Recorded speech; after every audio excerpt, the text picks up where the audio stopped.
Hello everyone, welcome back to my channel. Myself Yashir Stogi and I am here for business studies and economics of class 12. I hope आपने मेरा channel subscribe कर दिया होगा और अभी तक नहीं करा है तो please subscribe my channel and please press the bell icon ताकि आपको आगे आने वाली वीडियोस की नोटिफिकेशंस ईजिली अवेलेबल हो जाए। सो जैसा कि आपको पता ही है, हमने बिजनेस स्टडीज़ के 2 चैप्टर्स ऑलमोस्ट कंप्लीट कर लिए हैं एंड मैक्रो इकोनॉमिक्स के भी 3 चैप्टर्स कंप्लीट कर लिए हैं। और अगर आपने मुझे भी इंस्टा पे फॉलो नहीं करा है so please follow me, because मैं जो भी नोट्स वगैरह होंगे या जो भी टेस्ट पेपर्स होंगे वो आपको वहीं प्रोवाइड करूँगी। और ये बिजनेस स्टडीज़ की आज जो मैं वीडियो लाई हूँ ये चैप्टर फर्स्ट की केस स्टडीज़ हैं जो कि आपके बोर्ड्स के लिए बहुत ज़्यादा इंपॉर्टेंट है। इसमें 1 मार्कर्स भी हैं, 5 मार्कर्स भी हैं, 6 भी हैं, 4 भी हैं। सो ये आपके लिए बहुत ज़्यादा इंपॉर्टेंट वीडियो है फॉर बोर्ड पर्पस, क्योंकि हर बार मैनेजमेंट चैप्टर में से ऐसी ही केस स्टडीज़ आती हैं, इसी टाइप के क्वेश्चंस आते हैं जो कि आपके बोर्ड्स में पूछे जाते हैं। और अगर आपने ये केस स्टडीज़ कर ली तो आप ईज़िली अच्छे मार्क्स अपने स्कोर कर सकते हैं बोर्ड्स में। मैंने अपने इंस्टा पे ये पहले ही अपलोड कर दिए हैं इसके पिक्चर्स। अगर आपने मुझे फॉलो नहीं करा है so please follow. And 1 markers जो हैं वो तो आप वहाँ पे देख लेना, 1 मार्कर्स में कुछ भी नहीं है। केस स्टडीज़ सॉल्व करने का सबसे अच्छा मेथड जो है वो भी मैं आपको इसी वीडियो में बताऊँगी। सो प्लीज़ मेरी वीडियो एंड तक देखिएगा, ये वीडियो आपके लिए बहुत ज़्यादा बेनिफिशियल होने वाली है। और हो सकता है आपके पीटीज़ में, हाफ ईयरलीज़ में, बोर्ड्स में यहीं से कोई ना कोई क्वेश्चन आ जाए। सो प्लीज़ आप ये वीडियो एंड तक ज़रूर देखिएगा। और अगर आपको वीडियो अच्छी लगी हो तो please share with your friends also. सबसे पहला क्वेश्चन है कि हमारा is management concern only with doing the right task, completing activities and achieving goals without taking into consideration the cost benefit. ये जो था ये एक क्वेश्चन है जिसका आपको अच्छे से मीनिंग समझना है। और ये आप देख रहे हैं कि 1 मार्क में पूछा गया है और ये क्वेश्चंस वही हैं जो कि आपके 2-3 साल में पिछले पूछे गए हैं। मैंने आपको वही क्वेश्चंस दिए हैं। ये आपके लिए बहुत ज़्यादा बेनिफिशियल भी हैं। इसमें अगर आपने मेरे नोट्स देखे होंगे तो उसमें मैंने आपको अच्छे से समझाया है एफिशिएंसी एंड इफेक्टिवनेस, ये उसी से क्वेश्चन रिलेटेड है। ठीक है, देखिए 1 मार्कर्स तो बहुत इजी होते हैं जो कि आप अब आराम से समझ के कर लेंगे। जैसे कि यहाँ पे सेकंड क्वेश्चन में मैनेजमेंट इज़ द प्रोसेस पूछा है तो आपको प्रोसेस बताना है क्या होता है, ये भी मैंने डेफिनेशन आपको करा रखी है। ठीक है, थर्ड क्वेश्चन में देखिए ये आई है आपकी जो कि थोड़ी हार्ड है। इसमें आपको सबसे अच्छा केस स्टडी सॉल्व करने का क्या वो है वो मैं आपको बता देती हूँ। ट्रिक क्या है, वो ट्रिक आप अच्छे से अगर समझ जाएंगे तो आपके लिए केस स्टडी सॉल्व करना बहुत ही इजी हो जाएगा।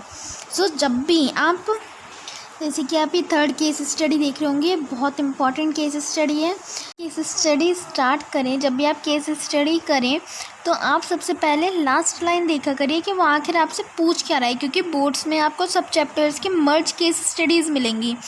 आप वहाँ पे कैसे पता लगाओगे कि ये कौन से चैप्टर का है, ये क्या टॉपिक है। इसलिए आप जब भी केस स्टडी सॉल्व करने बैठो, चाहे किसी भी चैप्टर की हो, तो आप उसकी सबसे पहले लास्ट लाइन पढ़ना कि लास्ट में वो क्या कह रहा है। जैसे यहाँ पे लास्ट लाइन है कि stay 1 more function other than those mentioned above. ठीक है, दैट दिस टीम में परफॉर्म एट द लेवल की बात हमारे चैप्टर फर्स्ट में ही हुई है और किसी चैप्टर में नहीं हुई है। तो आप यहाँ से समझ जाएंगे कि ये लेवल्स ऑफ द मैनेजमेंट की बात हो रही है। फिर आपके माइंड में सबसे पहले लेवल्स आ जाने चाहिए कि कितने लेवल्स होते हैं, 3 लेवल्स होते हैं। अब आप जब ये लाइन अच्छे से पूरी केस स्टडी पढ़ेंगे तो इसमें आपको जो दे रखी है उसके अलावा बताना है कि यहाँ पे कौन सा लेवल यूज़ किया गया है। ठीक है, और कौन सा फंक्शन है। फंक्शंस भी हमारे फर्स्ट चैप्टर में ही है। तो सबसे पहले क्या कह रहा है, ये Das is the managing director of गमुत limited, manufacturing different varieties of cheese, बहुत सारी वेराइटीज़ बनाते हैं। He is an efficient team working under team consisting of Rajat the production manager, Vinay the marketing manager and Aditi the finance manager. Managers किस में divide होते हैं, हमारे मिडिल लेवल में। They understand and interpret the policies made by Das. ठीक है, दास जो था वो डायरेक्टर है, मतलब टॉप लेवल की बात हो रही है। टॉप मिडिल लेवल क्या है, वो टॉप लेवल की बात सुना है। तो यहाँ पे आपको ये दे रखा है कि मिडिल लेवल की ही बात है। मैनेजर्स किस में डिवाइड होते हैं, मिडिल लेवल में। तो ये आप अच्छे से समझ जाना, जब मैनेजर्स की ही अलग अलग बात हो तो मिडिल लेवल ही आएगा। फिर ये कह रहे हैं कि अच्छे से इंटरप्रेट भी कर लेते हैं, समझ भी लेते हैं। Departments have educate manpower. सबके पास एक जैसी पावर है। Assign them the necessary duties and motivate them to achieve their desired objectives. यहाँ पे क्या है, कोऑर्डिनेशन है। क्योंकि अपने डिज़ायर्ड ऑब्जेक्टिव्स अचीव कर रहे हैं। जब अचीव करना है तो कोऑर्डिनेशन ही होगा। तो यहाँ पे लिखा है the team spirit is at middle level and the function the team may perform other than those mentioned is coordination। ठीक है, ताकि हमारी ऑर्गेनाइजेशन अच्छे से वर्क कर पाए। तो आई होप आपको ये समझ में आया होगा।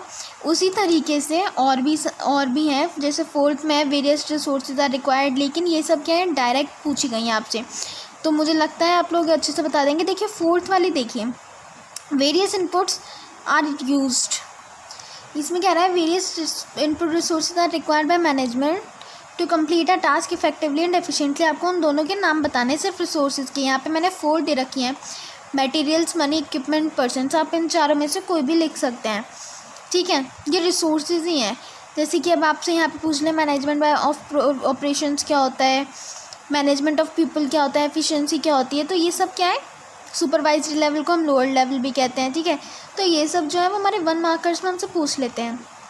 सो हम 3 और 4 मार्क्स की बात कर लें तो देखिए यहाँ पे डायरेक्ट क्वेश्चंस भी आपको मिल जाते हैं कि ये कह रहा है कि मैनेजमेंट, पहले तो मैनेजमेंट का मीनिंग बता दीजिए एंड एक्सप्लेन इट्स 3 फीचर्स, कि वो आर्ट है या नहीं है, या फिर वो आर्ट कैसे है। तो अगर आपने मेरी वीडियो देखी होगी तो मैंने आपको वहाँ पे सब नोट्स करा रखे हैं, ये सब मैंने वहाँ पे दे रखा है। आप चाहें तो यहाँ से भी लिख सकते हैं, यहाँ से आप लिखेंगे तो आपको फुल मार्क्स ईजिली आप गेन कर सकते हैं अपने बोर्ड्स में। ठीक है, और यही सारी बात अगर मैंने आपको अपने चैप्टर 1 की वीडियो में अच्छे से समझा दिया, प्लीज़ वहाँ पे जाके ज़रूर चेक कर लीजिए कि एक बार आपके जो भी डाउट्स होंगे वो सब क्लियर हो जाएंगे। और अगर आपको और कोई डाउट्स हो तो आप मुझे कमेंट बॉक्स में लिख सकते हैं या फिर आप मुझे DM भी कर सकते हैं। आई होप आपको ये अच्छे समझ में आ गया होगा। तो आप यहाँ पे देख सकते हैं, और ये जो क्वेश्चंस मैं आपको दिखा रही हूँ ये बहुत ज़्यादा इंपॉर्टेंट है आपके बोर्ड पर्पज़ के लिए, आपकी PTs के लिए, आपके हाफ ईयरलीज़ के लिए बहुत ज़्यादा इंपॉर्टेंट है। फिर सेकंड क्वेश्चन आता है कि 4 इम्पॉर्टेंट बताइए मैनेजमेंट की। ये भी मैंने आपको वहाँ पे करा रखा है। सो आप देख रहे होंगे कि वही क्वेश्चंस हैं जो कि मैं आपको करा चुकी हूँ, आपको बता चुकी हूँ कि क्या क्या इंपॉर्टेंट है। विद एक्सप्लेनेशन आपको देना है। यहाँ पे मैंने सिर्फ ये लिख दिए हैं, लेकिन आपको इसकी एक्सप्लेन भी करना है। ठीक है, और यही मैनेजमेंट चैप्टर के बस यही टॉपिक्स हैं, फीचर्स हो गए, इम्पोर्टेंस हो गए, जो कि आपके बोर्ड्स में पूछे जाते हैं। बाकी कुछ नहीं पूछा जाता। कोऑर्डिनेशन, उसके फीचर्स, और टॉप लेवल, मिडिल लेवल और लोअर लेवल क्या होता है, बस यही पूछा जाता है, बाकी कुछ नहीं पूछा जाता मैनेजमेंट चैप्टर से। ठीक है, फिर 4 फीचर्स बताने हैं आपको मैनेजमेंट के, ये भी मैं आपको बता चुकी हूँ। देखिए 4th आपकी आती है एक केस स्टडी। तो आप वही वही लगाएंगे जो कि मैंने आपको बताया था कि आपको केस स्टडी कैसे सॉल्व करनी है। जब भी आपको केस स्टडी दिखे आप सीधा उसकी लास्ट लाइन पे पहुंच जाइए। जैसे कि आप देख रहे होंगे मैंने लास्ट लाइन इसकी मार्क कर ली है। यहाँ पे आपसे 2 क्वेश्चन पूछ रहा है। एक तो बताइए कि जो मुखर्जी है, ऋषितोष मुखर्जी, वो कौन से लेवल पे वर्क कर रहा है, and also state the 3 more functions जो कि मुखर्जी इस लेवल पे परफॉर्म कर रहा है। ठीक है, आपसे फंक्शंस भी पूछे गए हैं और आपसे उस लेवल के फंक्शंस क्या है वो पूछे गए हैं और कौन से लेवल पे वो पूछा गया है। तो आपके माइंड में सबसे पहले लेवल्स आ जाने चाहिए। कितने लेवल्स होते हैं? 3 लेवल्स होते हैं। ठीक है, अब देखते हैं कि वो क्या कह रहा है कि ऋषितोष मुखर्जी जो है वो ज्वाइंड हुआ है AMV लिमिटेड में, एक कंपनी है जो कि रेफ्रिजरेटर्स बनाती है। He found that his department was understaffed and other departments were not cooperating with his department। उसके डिपार्टमेंट में कम लोग हैं और दूसरी डिपार्टमेंट्स उससे अच्छे से कोऑपरेट नहीं कर पा रहे हैं, जिससे हमारी ऑर्गेनाइजेशन अच्छे से फंक्शन नहीं कर पा रही है। Therefore he ensured that his department has the required number of employees and its cooperation with other department is improved। सो आप यहाँ पे ये अच्छे से समझ गए होंगे। देखिए जब आपसे ये पूछा गया था यहाँ पे डिपार्टमेंट्स, आप ये वर्ड देखिए डिपार्टमेंट्स, जहाँ आपको डिपार्टमेंट्स लिखा हुआ दिखे आप समझ जाइए मिडिल लेवल है। आंसर में भी हमने लिखा है मिडिल लेवल। ठीक है, फिर सेकंड आता है कि इसके क्या क्या फंक्शंस हैं। तो आपको मैंने उसमें भी अपनी वीडियो में भी ये समझाया है कि इसके ये क्या क्या फंक्शंस फॉलो करता है। ये टॉप लेवल की जो भी टॉप लेवल फंक्शंस बनाता है, जो भी प्लान या पॉलिसीज़ बनाता है उसको फॉलो करता है। ठीक है, सबसे पहला है interpret policies frame by top management, to ensure the department necessary personnel, जो भी उनकी ज़रूरत है वो फुलफ़िल करता है, मोटिवेट करता है एम्प्लॉयज़ को, ताकि उनके ऑर्गेनाइजेशनल गोल अचीव हो सके। ठीक है, उसी तरह 5th वन भी हमारी केस स्टडी है। इसमें भी आप सबसे पहले ये पढ़ेंगे कि कौन सा लेवल है। इसमें भी लेवल की बात करी है। देखिए आप कि लेवल्स केस स्टडीज़ ज़्यादा पूछी गई हैं, तो आप अच्छे से लेवल्स अपने पक्के कर लीजिए और ये केस स्टडीज़ आपके लिए बहुत ज़्यादा बेनिफिशियल है। अब देखिए, अब यहाँ पे आपसे साइंस के बारे में पूछा गया है। Science is a systematised body of knowledge. तो आपको बताना है कि मैनेजमेंट जो है वो साइंस कैसे है, या फिर है नहीं है, क्या है।